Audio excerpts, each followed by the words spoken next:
Hello, this is Julie Ann and Life with Collective Purpose. And today I have Lady Zen with me.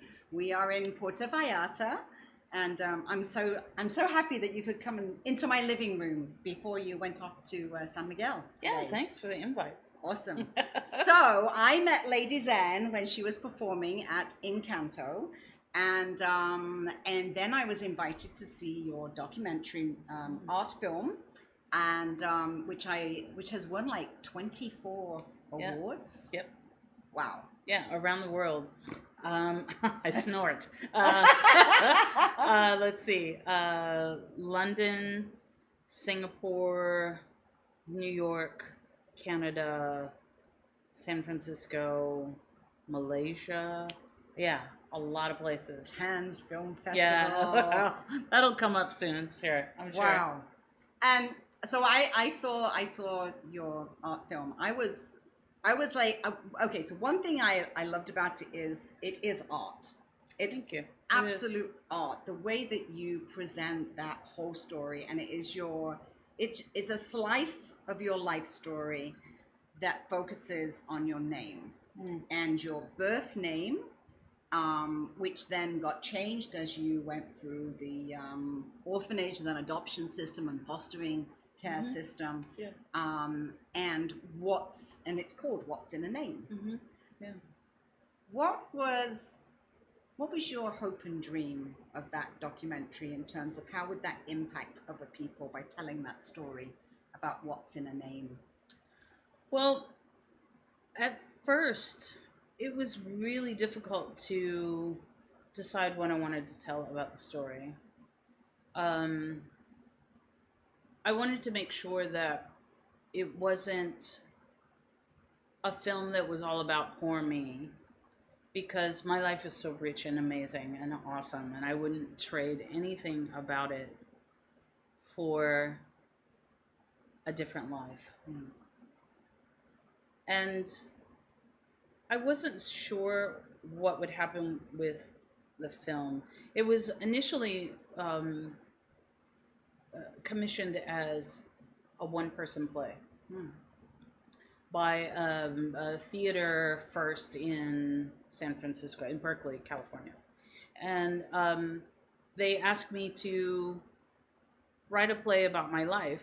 And there were so many stories that came to mind. And when I sat down to write it, I was immediately overwhelmed because it was like, do I talk about um, specifically, um, that the family that I was adopted into was really complicated. That was one part that I kept because my adopted dad's family was Amish. Oh, wow. So I had a connection to the Amish um, religion, and my cousins were Amish. And then there was um, like just the whole idea of religion in my family. Do I focus on that and how that influenced particular parts of me? We kept a little bit of it. Do I talk about, well, this is the way it was, and concentrate more on who I am now as a result of those things? Like, how do I bring all of these pieces together? And so it was decided that we would look at what's in a name. Mm. And that was the easiest way for me to organize all of those little parts of my life. Mm. So I wanted to show people that I came into the world one way, went through some challenges, but at the end of it, the story starts from kind of the highlights of becoming Lady Zen and who I am. So you see this big, huge concert with me in front of, 1,000 or more people, and you get a sense of who I am as a performer. And then you get taken into a smaller bit. But I wasn't really sure how my life, how that story would really influence other people. It's interesting because um, I could see everybody in the audience was so inspired by your story. And I find it interesting because, you know, people are inspired because they put themselves into your boots, right? And then they think, oh, wow, if I'd had those challenges in my life, then I wouldn't have been able to do what she did. Right. And of course, everybody's very inspired because they're starting to watch this movie, already been told that you've won 24 awards, right? So they're like, wow, how did she do that? Yeah. Now, this brings me back to a conversation we were having earlier about we can do anything. Yeah, right. Right? Yeah. We can do anything we want. Yes. And I feel We can like have whatever we want. we can have anything that we want. Yes. Right? We can have. Everything is permissible, but not everything is beneficial. Right. Yeah.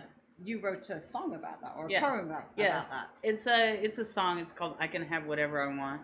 You can find it on SoundCloud, Lady Zen. You just type in SoundCloud. I can have whatever I want, Lady Zen. And it was that particular. There was a day when I'd done all of these things in my life, and it really felt called to be a creative entity. And I was looking at myself in the mirror, and I said out loud to myself, "You can have whatever you want." And I was like, I can have whatever I want. I can have whatever I want. I can have whatever. I can have whatever I want. And I kept saying that over and over and over again until it just burst into a song.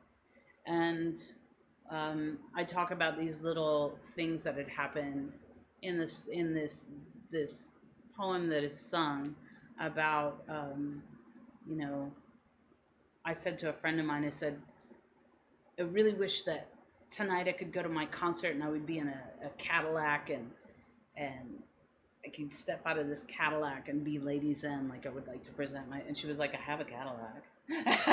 And awesome. so it was like, you start realizing that everything you want is all around you, and it's not, and we were talking about, it's not necessarily about having money, it's about the things that having money can bring. And as a creative person, you can offer your talent to people in a way that influences them to share what it is that they have. And because you're so willing to share what you have. And in that way, you can have whatever you want. You just have to know exactly what it is that you want. Exactly. And it always feels to me that, you know, people always saying to me, oh, Julie, you're such an amazing manifester. They love to use that word. Yeah, right? everybody's talking the manifest culture, yes. Yeah, it's the manifest culture. And I don't think anything that I've ever asked for, because I can have anything I want. Yeah, yeah. Like renaming the street. Yeah, right? right, yeah. People say to me, it's so funny when I say, oh, at the moment this street is called Arroyo Pedregoso. Now, I don't know if you know anything about the Spanish language, but I have asked many people. The dangerous It's the dangerous road. Yeah. Right. Which I think, well, I don't think the dangerous road is really such a great name for a road. So I'm actually going to rename it. I'm going to rename it Calle de Artistes.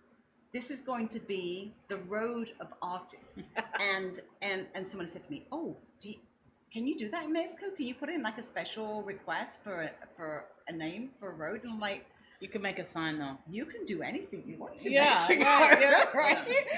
We're going to tell all the taxi drivers that this is the new name for this road, and then we're going to get Ernesto to go down and actually write show a new sign that says Calle de Artistes. And now it will you just have a plaque made like this, and you can just put it on the It will be the Calle de Artistes. Yeah. And because we're creating all this art, and just like you said, you don't. I did hear a little birdie told me how much it costs to produce your award-winning film. Yeah. Do you want to share with everybody? Well, we did everything for a little more than $5,000. Right. Yeah. Right? Yeah. And that is such an amazing illustration of when people say, I can't I can't produce a documentary Right. because I don't have enough money for a documentary. Yeah. It's going to cost all this money for this, this, this, and this, and this. And here you are producing this art film documentary Mm-hmm. with $5,000, Mm-hmm. which you've now won 24 awards for. Yeah, yeah. Well, I mean, we have, we have an award-winning podcast as well that was a matter of investing, less than $1,000 into some equipment and just being really determined to take our writing and put it into a script and take all of our friends who have these great speaking voices and saying, hey, will you read this part? And become a voice actor. And it's, there's so many ways. I think COVID taught us a lot about really harnessing what it is that we can do. Like now we have TikTok, we have social media platforms that are like no other. We have consumer level products that people can just, you can afford it. It's a matter of focus um, and putting yourself on a schedule, and that's why I think it's so important to understand hyper creativity, and we were talking about that as well. You know, Yes. I love that. I love that. That idea, hyper creativity. And as I was saying to you, Casa de Influencia. We are creating here a co-creation yeah, environment where Yeah. people can come and create, whether it's creating a podcast or writing a book or an audio book or poetry Yeah. or a song or whatever it is. Because hyper creativity, why not? yeah. What's stopping people from being hyper creative? Collaboration. I think that in many ways we say, "Oh, I'm not good at that," and we don't necessarily go out and find somebody who's good at it and say, I have this idea, because we think, again, it goes back to this, being raised in the United States, there's a lot of capitalism. It's like you can't have a hobby without somebody saying, well, do you make money at that? Or you should do this and make money at it. You're really good at that. Like, oh, you can paint pictures of dogs. You should start a business where you're painting everybody's dog portrait. And then the artist sits there and says, you know what, I'm going to do that. You're exactly right. I should be doing this. But they have no idea how to price it out. They have no idea about budgets. They don't really value their own time that is taken. And all of the joy that they had in doing it is suddenly gone. And then they sit with mountains and mountains of materials that they could be using, when what they did was they took the pure joy out of doing it. When there could have been a collaborative way of saying, I don't really want to make money doing this, but I'm going to paint these pictures of dogs in the way that I want, and if you want to sell them, like how we can form a collaboration. And that's how I think that agents work and all of this other stuff. But all of that gets overwhelming, and it becomes this, I don't have the skill set to be able to do that.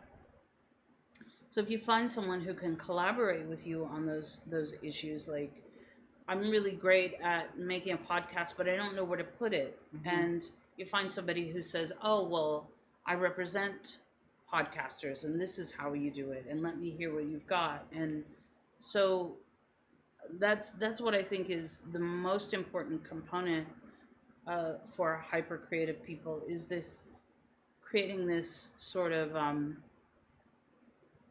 network of accountability so that you can actually focus what it is that you're doing. Yes.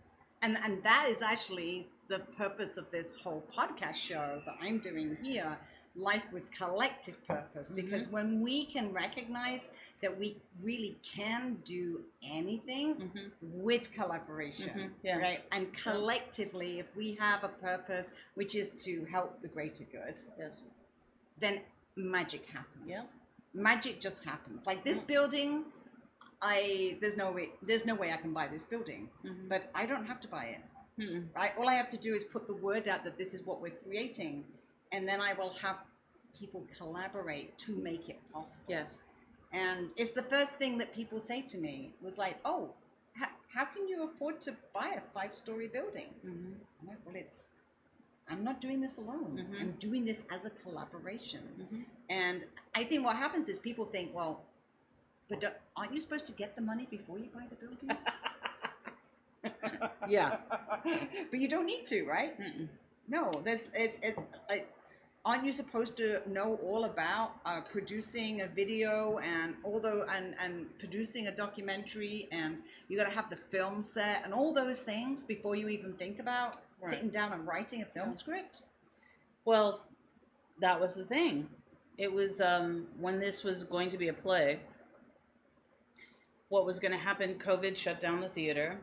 They had people who had purchased season tickets, and they said, "Okay, we're going to provide all of the stuff that we said we were going to do.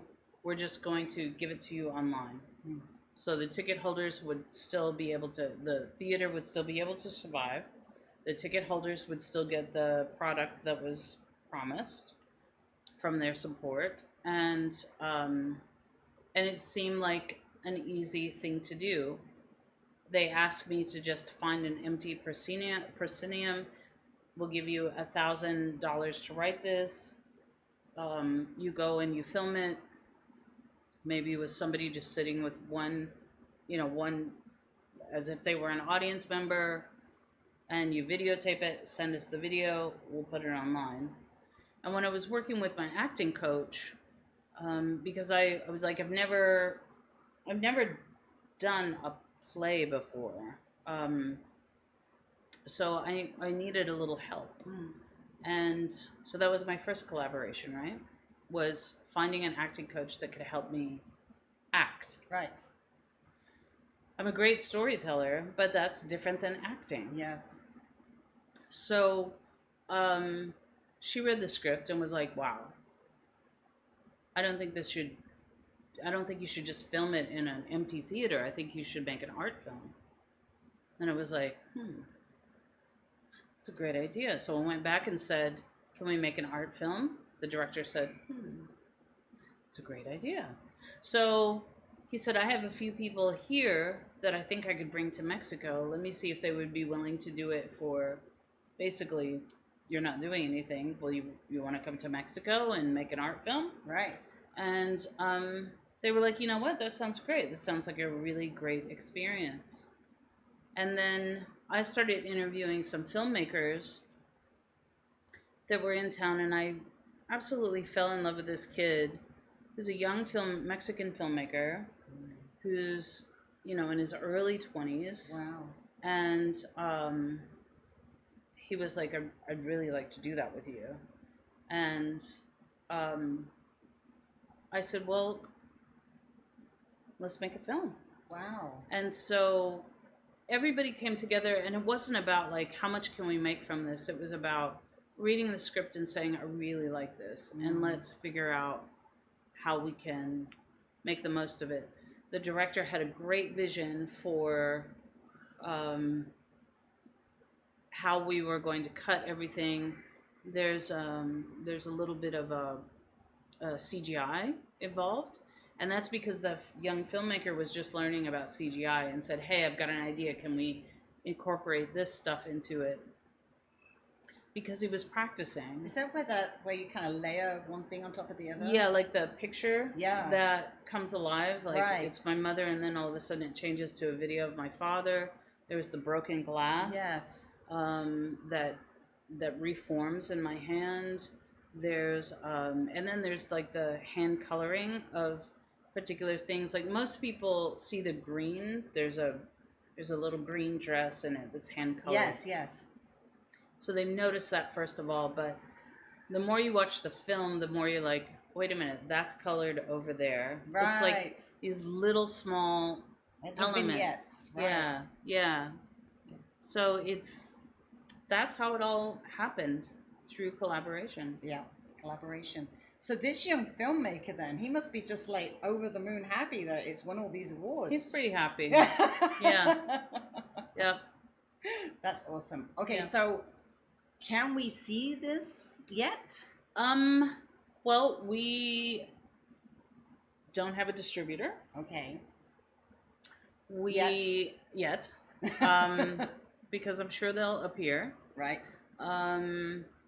There was talk about getting it on Netflix. It is, because it's in film festivals, we had to be really careful how we presented it, because some film festivals, if it's being shown and makes money, it makes it ineligible for the festival. All right. Yeah. So then we did screenings where it was like, it doesn't cost any money, like we did in Canto.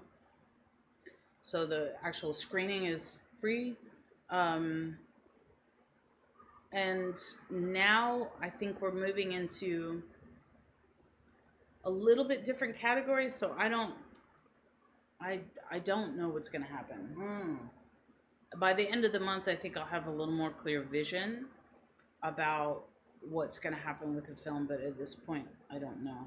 So for our viewers that are fascinated by this conversation, how can they see it? Look for it in festivals. Okay.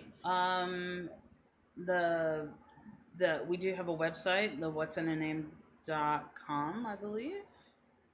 What'sinaname.com? Yeah. We're just checking that Yeah.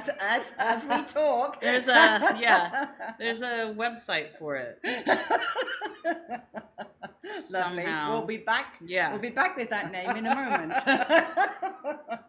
And what about you? How can we connect with Lady Zen? What's the best way to connect with you? ladyzen.world is my website. I'm also really horrible with social media. But you can find me on there through my fan page, Lady Zen. Instagram, the Lady Zen. The Lady Zen. The. Oh, because there's Yes. only one. There's Lady only Zen. one. Yes. The Lady Yes. Zen. And that's the best way to get in contact with me. Okay. Yeah. That's awesome. And do we know the website yet? What'sinaname.website. Oh, what'sinaname.website. What'sinaname.website.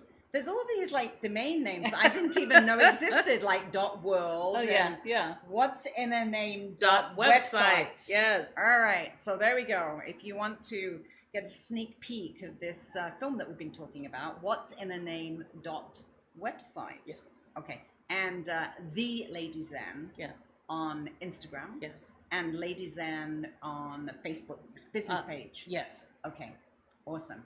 It has been amazing. Completely amazing. Having you sit in my living room. Yeah, it's great. This Isn't it is going to be awesome? such a great space. I know. Congratulations. Thank you. I'm very excited. And Yeah. thank you so much for coming and talking to me. My pleasure. Thank you. Okay, guys. See you again soon. Bye.